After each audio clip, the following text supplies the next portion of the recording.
किसकी चिट्ठी है? सत्या की। कह रही है पटना में कुछ और दिन रुकेगी। क्यों, सब ठीक है ना? कोई मेम साहब आ रही है। मेम साहब? हाँ, ऊंची एड़ियों की आवाज।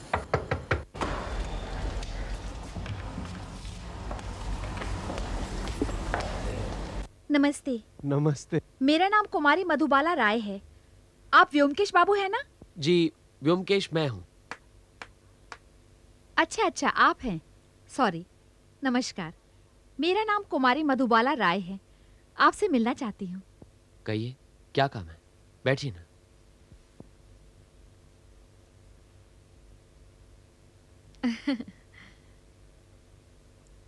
मैं पटना मेडिकल कॉलेज के अस्पताल में नर्स थी।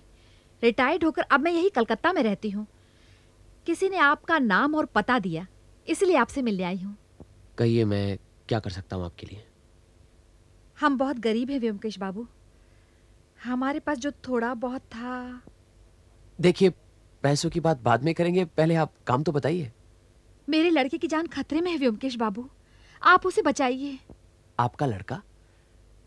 लेकिन आपने तो अपना नाम कुमारी मधुबाला बताया ना? मेरा लड़का मतलब मैंने उसे पाल पोस कर बड़ा किया है। अनादि बाबू ने उसे गोद ले लिया है।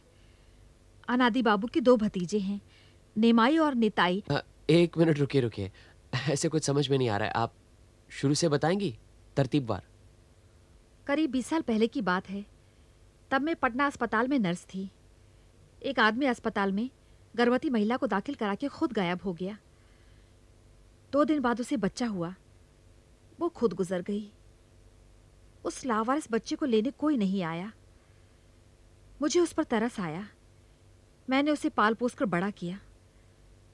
जब वो 5 साल का था तो मुझे एक बेनाम चिट्ठी मिली।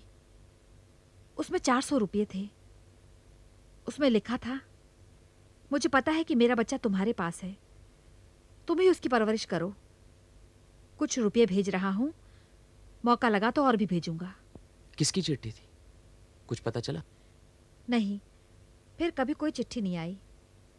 मैंने भी सोचा चलो लड़के का कोई तो है, कभी ना कभी आ जाएगा। पर 7-8 साल गुजर गए, कोई नहीं आया। प्रभात बड़ा हो गया। प्रभात नाम है उसका। हमारे पड़ोस में एक जिंद साज की दुकान है, वही प्रभात काम करता है। अच्छा, तो फिर परेशानी की क्या बात है? बताती हूँ। करीब 2 साल पहले मेरे पास एक सज्जन आए।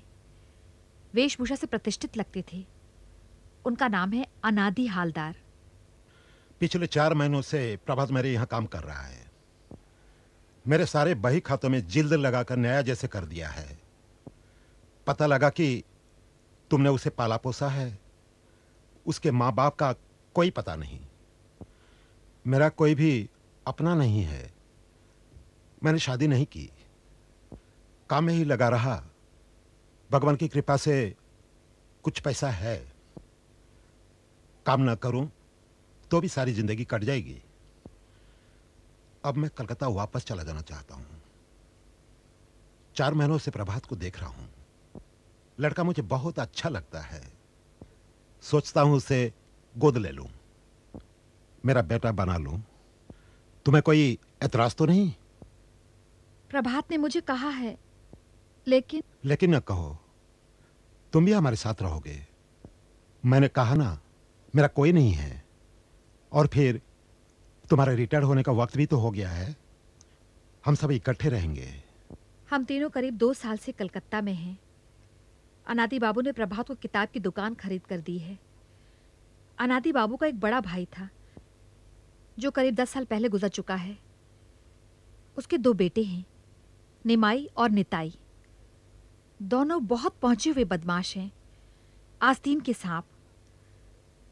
अनादि बाबू का अपने बड़े भाई से कोई संबंध नहीं था, लेकिन अपने चाचा के कलकत्ता आते ही दोनों यहां अटके। और ये दोनों भाई अपने चाचा की संपत्ति को हड़पने के लालच में प्रभात के दुश्मन बन बैठे हैं। उसे रास्ते से हटाना चाहते हैं। बिल्कुल ठीक। आप जानते हैं नेमाई निताई को? कभी देखा तो नहीं, लेकिन मिस मधुबाला राय, इसमें मैं क्या कर सकता हूं? अगर निमाई और नेताई प्रभात को नुकसान पहुंचाना चाहते हैं तो आप पुलिस में रिपोर्ट कीजिए। हम 24 घंटे डंडा लेकर उनके पहरेदार तो नहीं बन सकते। आप ही कोई रास्ता निकालिए ना व्योमकेश बाबू। प्रभात के अलावा मेरा कोई नहीं है। मैं अकेली औरत इस उम्र में।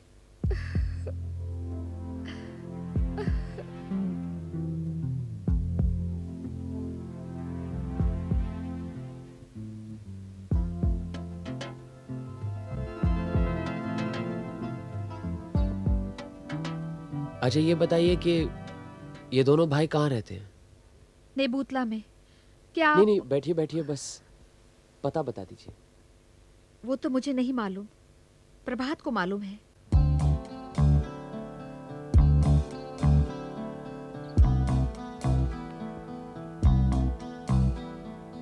आप ही जीवन प्रभात के मालिक प्रभात कुमार राय हैं? जी, मेरा नाम प्रभात हालदार है। हाँ हाँ वही।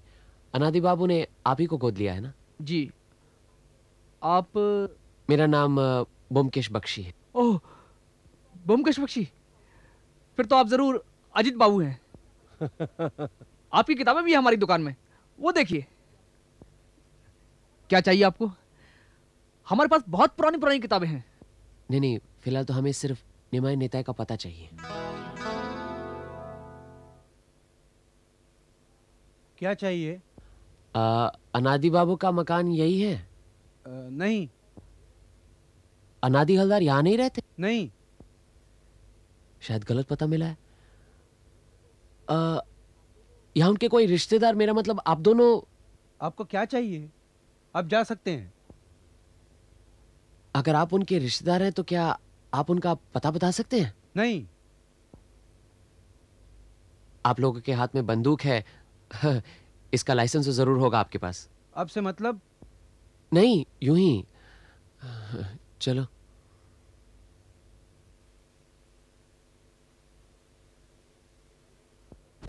बड़े बेहुदा और उज्जड़ हैं दोनों भाई। अरे बेहुदा नहीं, सतर्क हैं। कुछ लोग ऐसे हैं जो एक ज़माने में खाते पीते ज़मींदार थे, लेकिन आज अपनी अय्याशी और गलतियों की वजह से भिखारी बन गए। अपनी पुरानी शान को फटे कपड़े और टूटी इमारतों के बीचों बीच कायम रखना चाहते हैं। किसी से खुलकर बात नहीं करते, उल्टा लोगों पर शक की नज़रों से देखते हैं। ऐसे लोग अक्सर डरपोक, उज्जड़ और लोभी होते हैं। लेकिन अब करोगे क्या? केस में कुछ दम लगता है? मधुबाला ने ठीक ही कहा था, दोनों आस्तीन के सांप है, लेकिन ऐसे वैसे नहीं, जहरीले नाग हैं। तुम्हारे कहने का मतलब है कि दोनों भाई मिलकर प्रभात को खत्म करना चाहते हैं? अपना मतलब सीधा करने के लिए कुछ भी कर सकते हैं लोग। अब क्या करें? कल अनादि हलदार के दर्शन करते हैं। भतीजों के दर्शन तो कर लिए, अब चाचा के ना किए तो अच्छा नहीं लगता।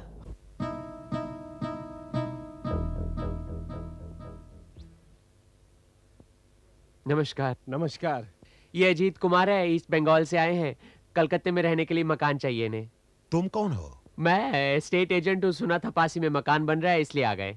मैं मकान बनवा रहा हूँ खुद रहने के लिए, बेचने या किराए पर देने के लिए नहीं। नहीं नहीं, वो तो ठीक है, लेकिन आप ठहरे व्यापारी, इसलिए अच्छा खासा मुनाफा है तो छोड़ भी सकते हैं। मैं दलालों से धंधा नहीं करता। नहीं नहीं, आप अजीत कुमार जी से बात कीजिए ना। आप? मुझे किसी से बात नहीं करनी है, कुछ नहीं बेचना है, जाओ यहाँ से। ए नपा, हटा इन्हें। हम चले जाते हैं। हाँ।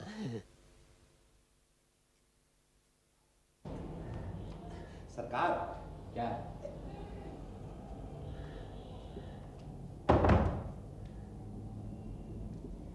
सरकार, एक बंदूक है, चाहिए। 2 नाली है, रख लीजिए, कभी काम आएगी। बंदूक? अरे बंदूक का मैं क्या करूंगा, मुझे तो चलानी भी नहीं आती। अच्छा, तुम तो वहीं कहीं रहते हो ना?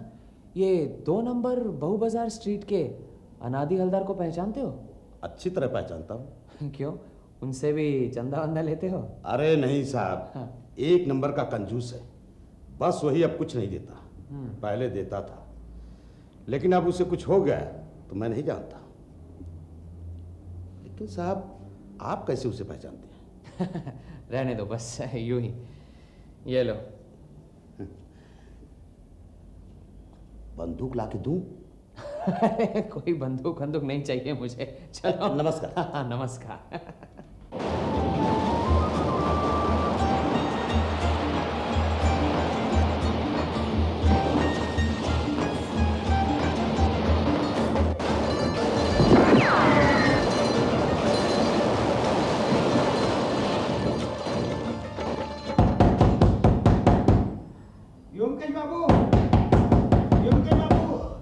अरे कौन है? दरवाजा खोलिए, दरवाजा। क्या काम है? मैं केष्टोदास हूँ। हैं? खोलिए। कौन? केष्टोदास। हाँ वो अनाथ बाबू का खून हो गया। क्या? कैसे? अंदर आओ, अंदर। हाँ। किसी ने गोली मार दी। मैं सच कहता हूँ, मुझे कुछ नहीं मालूम, मैं घर पर नहीं था। फिर किसे मालूम है? आप तो उनके दोस्त थे ना, उन पर हावी रहते थे। मैं उनके बचपन का साथी हूँ। मेरी हालत खराब थी, इसलिए मैं वो उनके घर पर रहता था। जो कुछ बताना है आप शुरू से ही बताइए। वो क्या हो गया कि आज शाम को, नहीं मतलब मेरा कल शाम को मेरा उनके साथ झगड़ा हो गया। कल वो दिवाली थी ना, काली पूजा, तो मैंने उनसे 50 रुपये मांगे थे। बस उसी बात को लेकर झगड़ा हो गया, बहुत झगड़ा हुआ। उन्होंने मुझे सिर्फ 10 रुपये दिए और बोला तू ये ले और निकल जा, फिर कभी मत आना। किस किसने झगड़ा देखा? ये मधुबाला और नेपा ने, दोनों घर ही पर थे। फिर? मैं करीबन 1-1:30 बजे घर पर आया और देखा कि वो 1 बजे तक कहाँ थे? नहीं, आपसे झूठ नहीं बोलूँगा साहब, लेकिन मैं अड्डे पर गया था शराब पीने के लिए। वहाँ पर जुआ भी खेला, जुए के अंदर मैं 30 रुपये जीता भी, और फिर जरा इधर उधर। हाँ, घर आकर क्या देखा? वो सीढ़ियों से ऊपर जाकर देखा तो वो, अरे यहाँ क्या बैठे हो? केष्टो बाबू, ये आपका काम है। आपने अनाथ बाबू को खून किया है। खून? कब, कहाँ, किसने? वहाँ बालकनी में जाकर देखिए।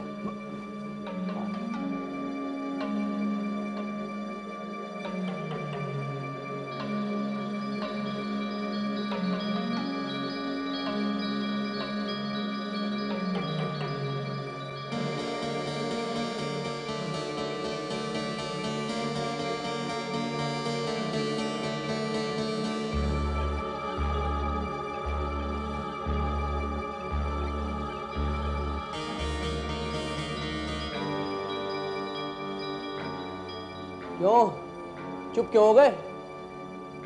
तुम लोग मुझे क्यों दोष देते हो? मैं क्यों अन्ना जी का खून करूंगा? वो तो मेरा अन्नदाता था, उसी का तो मैं खाता पीता था।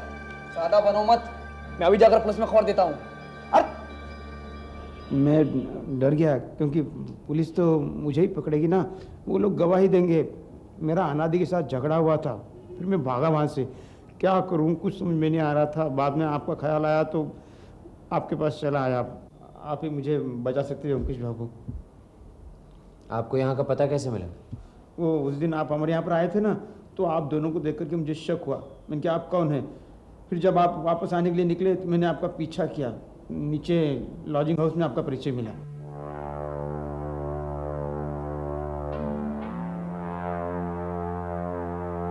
तो आपने अनादि बाबू का खून नहीं किया?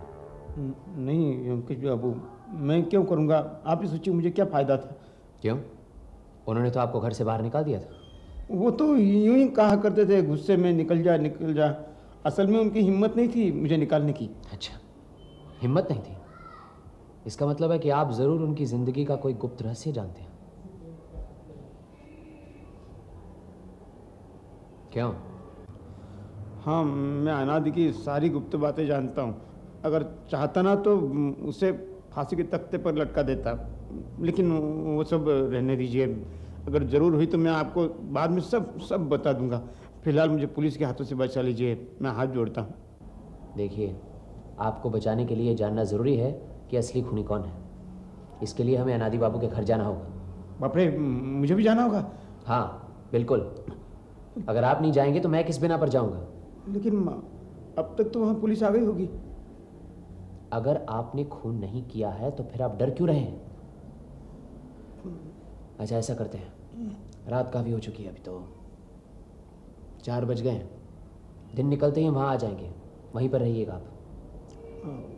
योगेश बाबू, आपके पास थोड़ी सी शराब मिल जाएगी? थोड़ी हिम्मत आ जाएगी। हम शराब नहीं रखते। जाइए आप यहाँ से। अभी तो सब अड्डे भी बंद हो गए होंगे।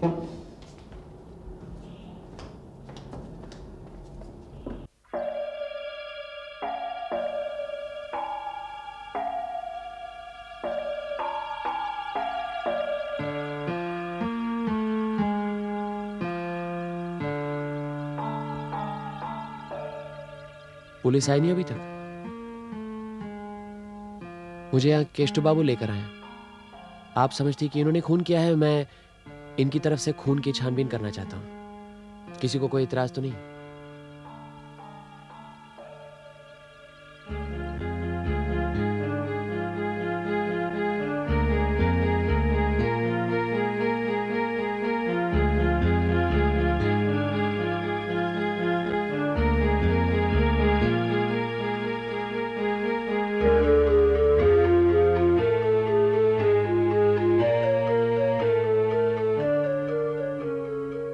ये कहाँ की चाबी है? अनादि बाबू के कमरे में लोहे की एक अलमारी है, उसी की चाबी है। अलमारी में क्या रुपए पैसे थे? क्या पता। अनादि बाबू किसी को अलमारी में हाथ तक नहीं लगाने देते थे। अच्छा, यहाँ आने और जाने के कितने रास्ते हैं? सिर्फ एक ही है, जहां से आप आए थे। अजीत, ये रखो। आइए।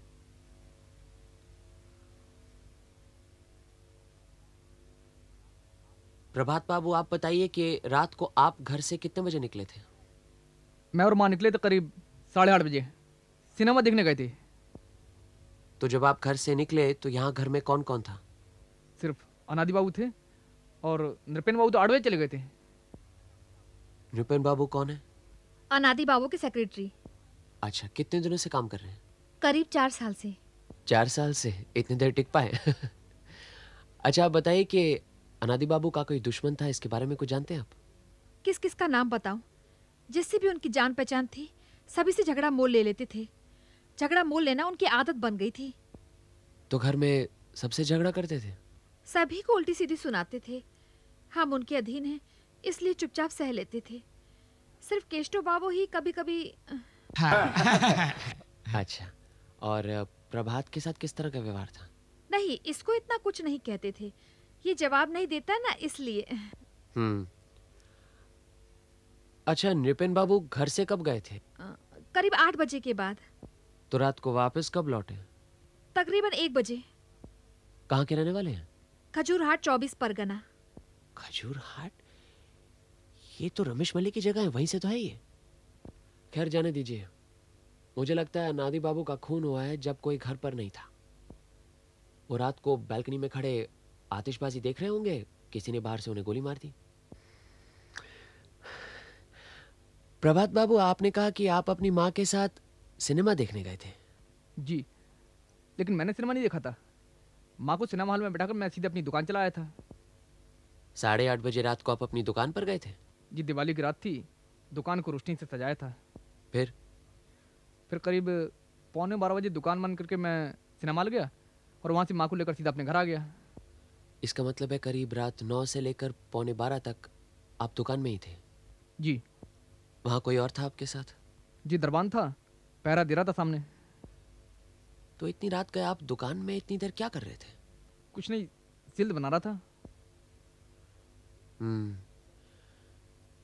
ठीक है, अनादि बाबू की अलमारी देख लेते हैं। चलो। सबको जाने की जरूरत नहीं, आप यहीं रहेगा, पुलिस भी आ सकती है। मधुबाला देवी, अगर चाय का इंतजाम हो तो बड़ी मेहरबानी होगी। जी। केष्टो बाबू, आइए, आप मेरे साथ आइए। हाँ, चलिए, आइए। आइए, बस ये।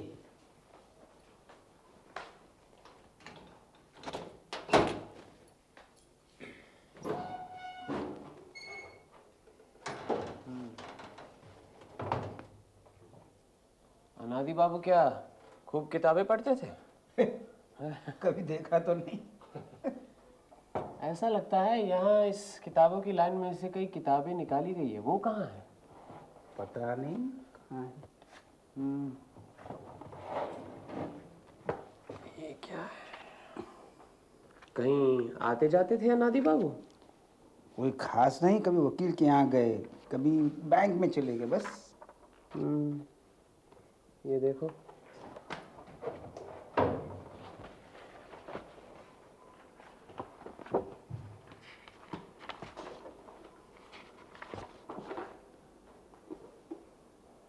दयाल हरी मजूमदार, ये कौन है?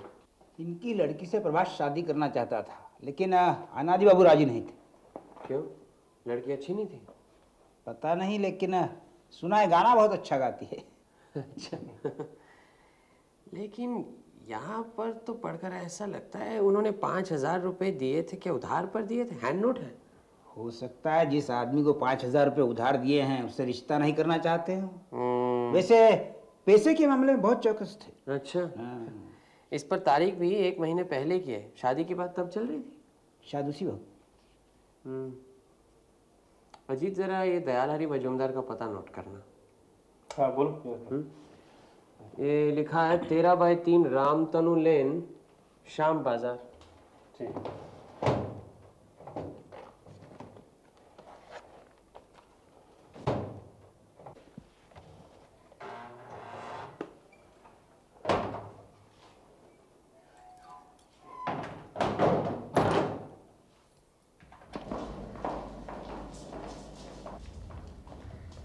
क्या चाहिए?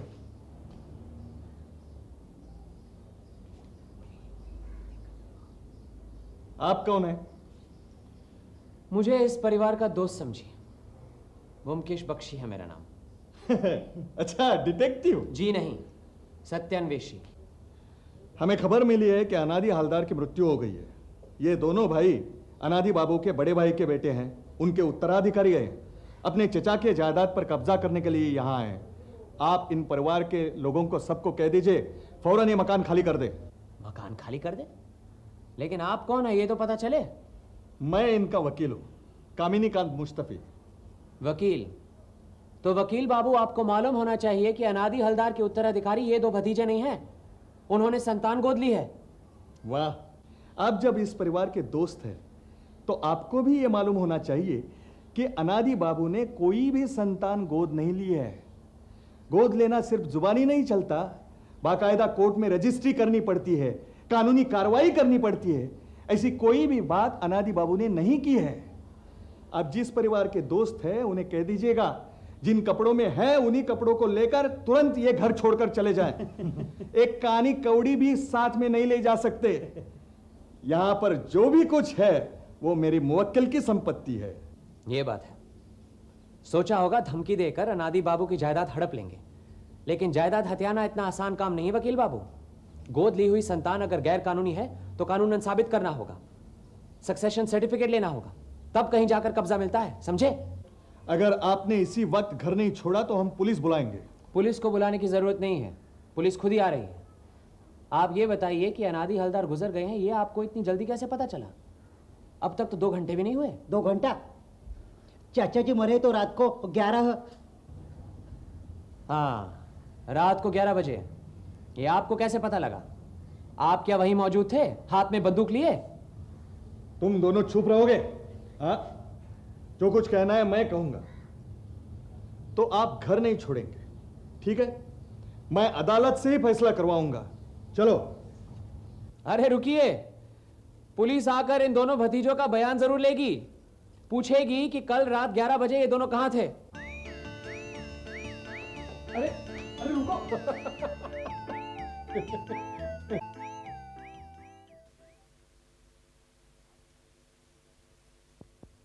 आप कानूनन अनादि बाबू के दत्तक नहीं है, ये आपने पहले क्यों नहीं बताया? क्या ये सच है व्योमकेश बाबू कि अनादि बाबू ने प्रभात को कानूनन गोद नहीं लिया? यही तो मैं जानना चाहता हूँ। क्यों प्रभात बाबू? जी, मुझे कानून तो मालूम नहीं है। जब कलकत्ता आया था तो अनादि बाबू मुझे एक वकील के पास ले गए थे। वहीं मुझे पता चला कि गोद लेने के लिए रजिस्ट्री करनी पड़ती है, लेकिन बाद में कुछ हुआ ही नहीं। इसका मतलब आप जानते थे कि आप उनके वारिस नहीं हैं? जी जानता था, लेकिन मैंने सोचा कि अपनी मौत के पहले वो रजिस्ट्री करके आपको दत्तक बना देंगे। जी। मतलब प्रभात को कुछ नहीं मिलेगा, सब निमाई निताई ले जाएंगे। माँ तुम परेशान क्यों हो रही हो? हमारी दुकान तो है, उसी से गुजारा हो जाएगा। शुक्र है उनकी मौत के लिए कोई तो रोया। चलो आओ यहाँ।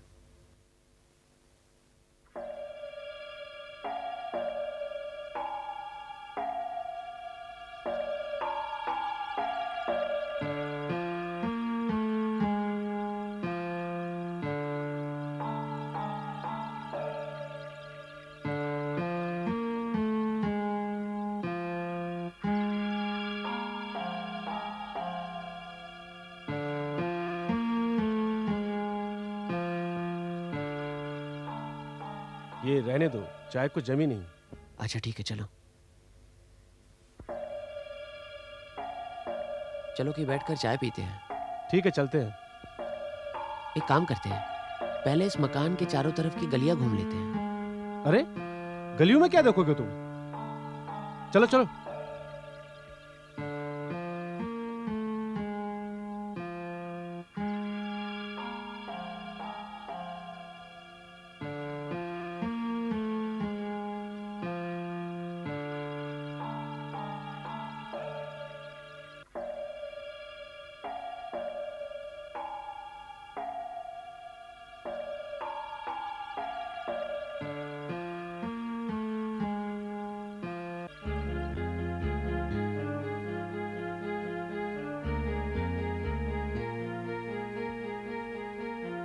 किसकी चाबी है?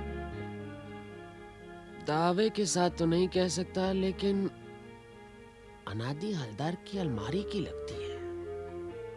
अनादि हलदार? उसकी चाबी तो तुम अभी थोड़ी देर पहले उसकी कमर में खोस के आए हो। दूसरी भी तो हो सकती है। दूसरी? लेकिन यहाँ कैसे आ गई? वो देखो, उस खिड़की से। चलो। माफ कीजिए, आप ही इस होटल के मालिक हैं? जी हाँ, आइए बैठिए।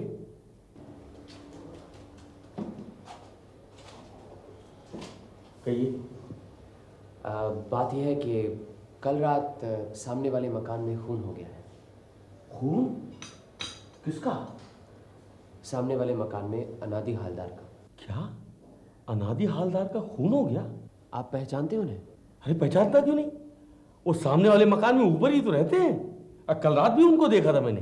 अच्छा, कहाँ? अरे वहीं अपनी बालकनी में खड़े दिवाली की आतिशबाजी देख रहे थे। आप कुछ खुलासा बता सकेंगे? देखिए, मैं उनके खून के बारे में छानबीन कर रहा हूँ। मेरा नाम व्योमकेश बख्शी है। हो, तो आप व्योमकेश बाबू हैं।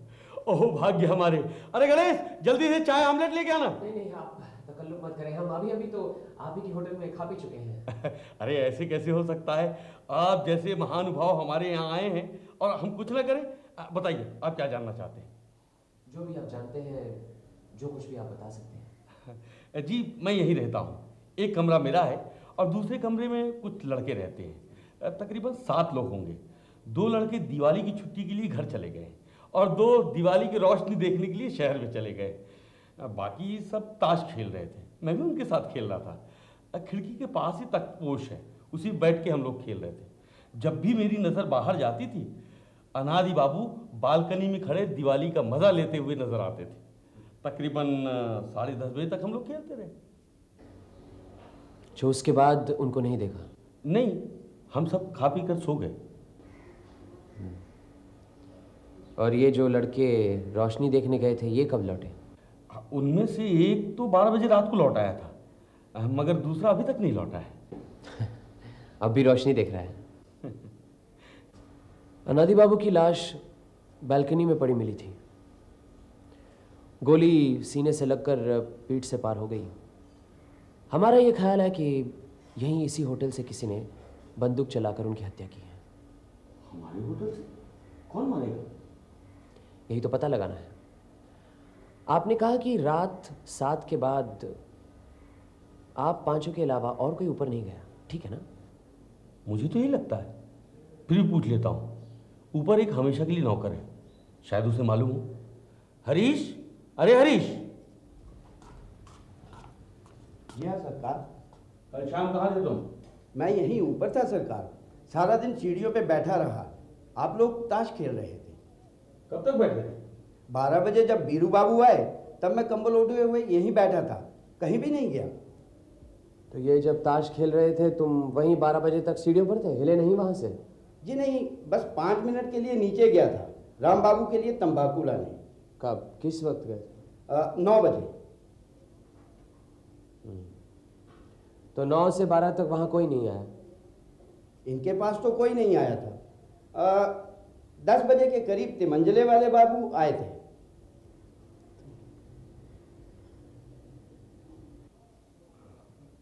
अरे हाँ, तिमंजले में एक किराएदार रहता है, वहाँ एक छोटा सा कमरा है। वो वहाँ रहता नहीं, खाना भी नहीं खाता है, बस सुबह शाम चक्कर लगा जाता है। क्या नाम है उसका? नाम नित्यानंद घोषाल।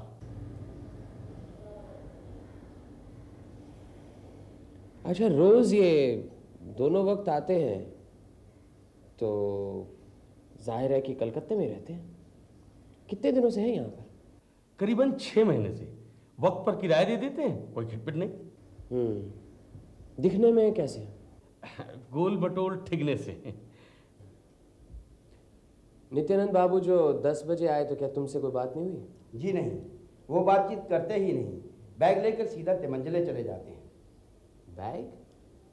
जी हाँ, वो जब भी यहाँ आते हैं उनके हाथ में एक चमड़े का बैग रहता है। कितना बड़ा बैग है? लंबा सा, तमाशे वाले जैसे बांसुरी बैग में रखते हैं ना, ठीक वैसा ही। अच्छा अच्छा, क्लैरिनेट रखने का बैग उसी तरह का होगा।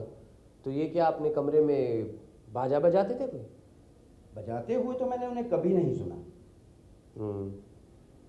तो वापस फिर ये कितने बजे गए? 1 घंटे के बाद। बहुत जल्दी में थे, दनदनाते हुए उतरे और चले गए। ठीक है, जाओ, आप जाओ। जी। क्या हम ऊपर के कमरे देख सकते हैं?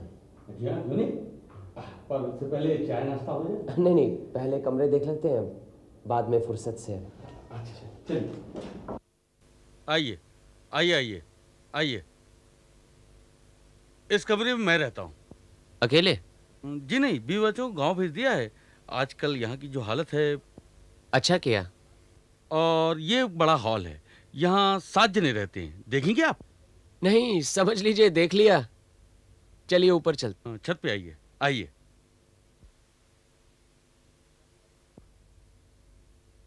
इस कमरे की चाबी है आपके पास? लीजिए, देखिए इसमें से कोई लगती है या नहीं। वैसे किराएदार की गैरहाजिरी में कमरा खोलना उचित नहीं है, लेकिन आप जो कह रहे हैं सो।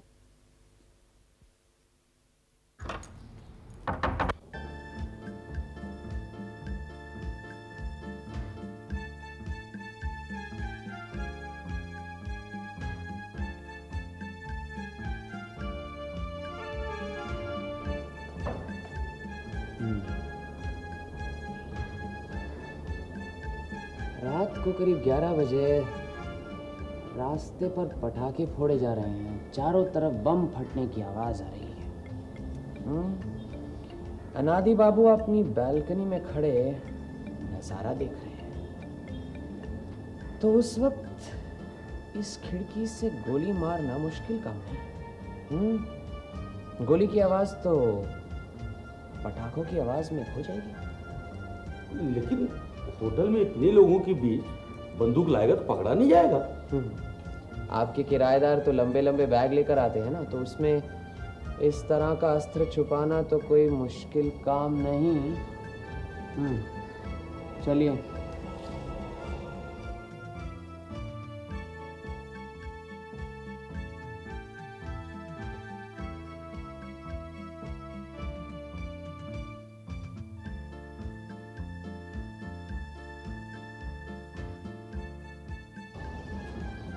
ये तो हाल ही में गिरा लगता है। ये कमरा क्या रोज साफ होता है? नहीं, कमरा खुला नहीं होता। ये प्लस्तर जो गिरा है, आप क्या बता सकते हैं कब गिरा है? नहीं, लेकिन 6 महीने पहले जब कमरा दिया था तो सफेदी करा कर दिया था।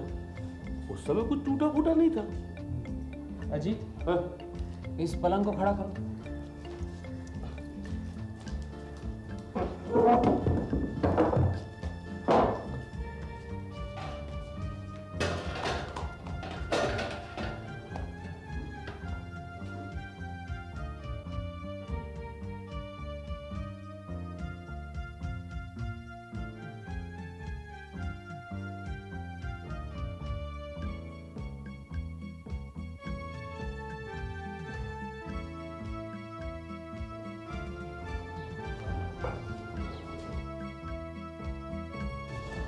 ये यहाँ पर कहाँ से आई?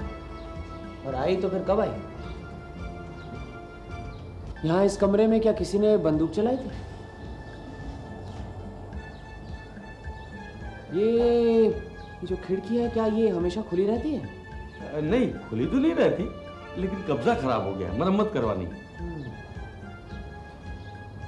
अनादि बाबू अगर अपनी बैल्कनी से खिड़की की तरफ गोली चलाएं तो यहाँ दीवार पर आ सकती है, या फिर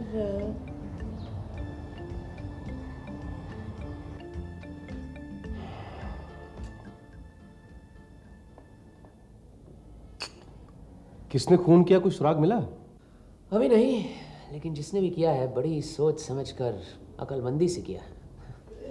दिवाली की रात, चारों ओर पटाखों की आवाज और उसके बीच गोली की आवाज कैसे सुनाई देगी? कौन हो सकता है? कोई भी, सबका अपना अपना मकसद है। इधर निमाय नेताय को लो ना, बुड्ढा किसी को गोद ले उससे पहले ही उसे उड़ा दो। उनमें से कोई भी उस होटल के 3 मंजिले वाले कमरे में बैठा इंतजार कर रहा है। बस रात को 10 और 11 के बीच पटाखों की आवाज़ों के साथ ही उस पर गोली चला दी, बुड्ढा आउट, काम फतह। मतलब ये काम निमाय नेता? वो तो सिर्फ एक संभावना है। दूसरी संभावना ये है कि किसी ने घर के अंदर से गोली चलाई। गोली सीना चीरती हुई खिड़की से उस 3 मंजिले कमरे की दीवार में जा अटकी। ये कैसे हो सकता है? उस वक्त अनादि हवलदार घर के अंदर अकेला था, अंदर से दरवाजा बंद था, फिर अंदर से गोली कौन चलाएगा? और ये कैसे कह सकते हो कि गोली सीने से लगकर पीठ की तरफ से निकली या फिर पीठ से लगकर सीने की तरफ से बाहर निकली? वो तो पोस्टमार्टम की रिपोर्ट के बाद ही पता चलेगा। लेकिन बात जो सोचने की है वो तो ये है कि बैल्कनी के अंदर कोई गोली नहीं मिली।